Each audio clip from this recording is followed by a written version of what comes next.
ನಮ್ಮರ ಇರೋ ಮರಣ ಅಕ್ಕಾರ ಒಂದ್ ನಿಮಿಷ ನೋಡ್ರಿ ಅಕ್ಕಾರ. ಈಗ ನಿಮ್ಮ ಮಗನ ಅರೆಸ್ಟ್ ಮಾಡಕ್ ಬಂದಾಗ ನಿಮ್ ಏಕಾಏಕಿ ಈ ರೀತಿ ದೌರ್ಜನ್ಯ ಮಾಡೋದು ಎಷ್ಟರ ಮಟ್ಟಿಗೆ ಸರಿ? ಒಬ್ಬ ಹೆಣ್ಣು ಮಕ್ಕಳಿಗೆ ಅದು ತಾಯಿ ಸ್ಥಾನದೊಳಗೆ ಇರೋರು ನೀವು ಯಾಕೆ ಬೈ ಏನಾಯ್ತು ಬೈ ಅಲ್ಲಿ? ಒಂದ್ ಅವ ಮಾಡಿದ್ದಾರ ಬೇಕಲ್ರಿ, ಮಾಡಿದ್ದು ಇಂಥದ ಮಾಡ್ಯಾನ ಅಂತ ನಮಗ್ ಹೇಳಿದ್ರಂದ್ರ ನಾವ್ ಅದಕ್ಕೆ ಹಿಂಗ್ಯಾಕ್ ಮಾಡಿಯಪ್ಪ ಅಂತಾರ ಕೇಳ್ತೀವಿ, ಹೋದರ ವೈರಿ ಅಂತ ಹೇಳ್ತೀವ್ರಿ. ನಾವು ಏನಿಲ್ಲ ಮನಿ ಮಠ ಬಂದ್ ಕಿಸಿಂದ ನಮ್ಮನ್ನ ಜಗ್ಗಾಡಿ ಹೋಗುದು, ತಾವ್ ಕುತ್ತಿಗೆ ಹೆಚ್ಚಿಗೆ ಒಯ್ದು ಏನ್ಕೇನಾರ ಆತು ಅಂತಂದ್ರ ಮೊದಲೇ ಬಾಳ ಪುಕ್ಕದನ್ರಿ ಅವ. ನಾವೊಂದ್ ಹಿಕ್ಕಟ್ಟು ಬಿಡಂಗ ಇಲ್ಲ ನಾವು.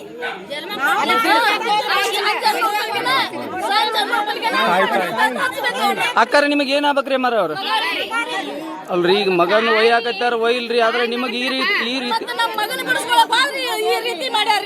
ಏನೇನ್ ಮಾಡ್ಯಾರ ಬೇಗ? ಏನ್ ಮಾಡ್ಯಾರ್ರಿ? ಜಂಪರ್ ಹಿಡಿದು ಜಗ್ಗಾಕತ್ತಾರ್ರಿ. ನಮ್ಮ ಮಗ ಬಿಡ್ರಿ ಬಿಡ್ರಿ ಅಂತ ಹಿಂಗ್ ಹಿಡಿದು ಜಗ್ಗಿ ಆಡ್ಬೇಕತ್ತಾರ್ರಿ, ಮೈ ಮೇಲೆ ಬರಾಕತ್ತಾರ, ಎಲ್ಲಿ ಬೇಕಲ್ಲಿ ಹಿಂಗ್ ಹಿಡಿದು ಜಗ್ತಾರ್ರಿ. ಏನ್ ಮಾಡ್ಬೇಕ್ರಿ ನಾವು? ಆ ಹೊತ್ನ್ಯಾಗ ಯಾರು ಇಲ್ಲ ಏನಿಲ್ಲ, ನಮ್ಮ ಮಗನ್ ಬಿಡ್ರಿ ಅಂತ ಹೋದ್ರಿ ನಮ್ಮನೆ ಮಾಡಾಕತ್ತಾರ್ರಿ. ಈಗ ತಾಯಿ ಸ್ಥಾನದೊಳಗೆ ಇರಾರ ನೀವು, ಆದ್ರೆ ಕಾನೂನಾತ್ಮಕವಾಗಿ ಮಾಡ್ಬೇಕು. ಹಂಗ ಪೊಲೀಸರು ಮಾಡೋ ರೀತಿ ಏನ್ರಿ ಇದು? ಅದು ಪೊಲೀಸರು ಮಾಡೋ ರೀತಿನ ಅಲ್ರಿ ಇದು. ಅದು ಏನಾರ ಒಂದು ತಪ್ಪು ಮಾಡಿದಂದ್ರ ಅದನ್ನ ಅವ್ರು ಸಂಭಾಳಿಸ್ಕೋಬೇಕು, ಹೇಳಿ ಒಂದ್ ಹೆಟ ಬಡ್ದು ಕಿಸಿ ಸಂಭಾಳಿಸ್ಬೇಕ್ರಿ. ಹೆಣ್ಮಕ್ಳಿಗೆ ಜಗ್ಗಿದ್ಯಾ ಗಂಡ್ ಮಕ್ಳಿಗೆ ಜಗ್ಗಿದ್ಯಾ ಅಂತಂದ್ರೆ ಹೆಣ್ಮಕ್ಳಿಗೆ ಇಂಥ ಮುದುಕರನ್ನ ಯಾರು ಸಣ್ಣ ಮಕ್ಕಳು ತುಳಿದಾರ್ರಿ. ತಮ್ಮ ವಯೋಗ ಹತ್ರಕ್ಕೆ ಯಾರು ಸಣ್ಣ ಮಕ್ಕಳು ಸಹಿತ ತುಳಿದಾರ್ರಿ ಮನ್ಯಾಗ. ನಿಮ್ಮ ಹೆಸರು ಏನ್ರಿ? ನಮ್ಮ ಹೆಸರು ಎಲ್ಲವ್ರಿ.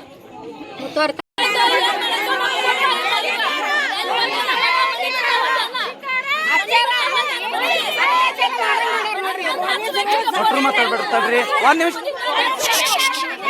ಉಳ್ದಾರ ಸರಿ.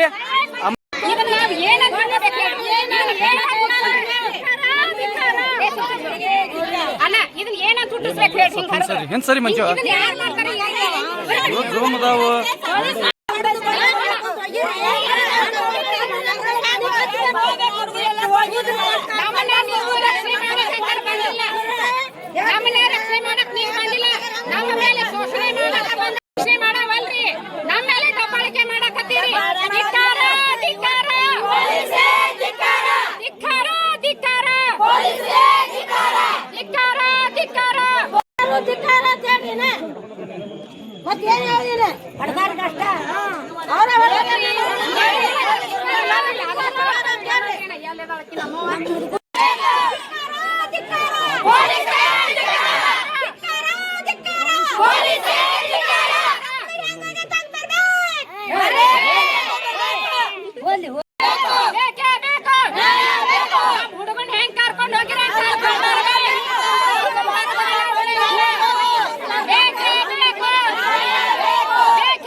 ನಾವು ದುಡಿಯೋರಿ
ಅವ್ರು ಬಂದಾಗ ಮಾಡ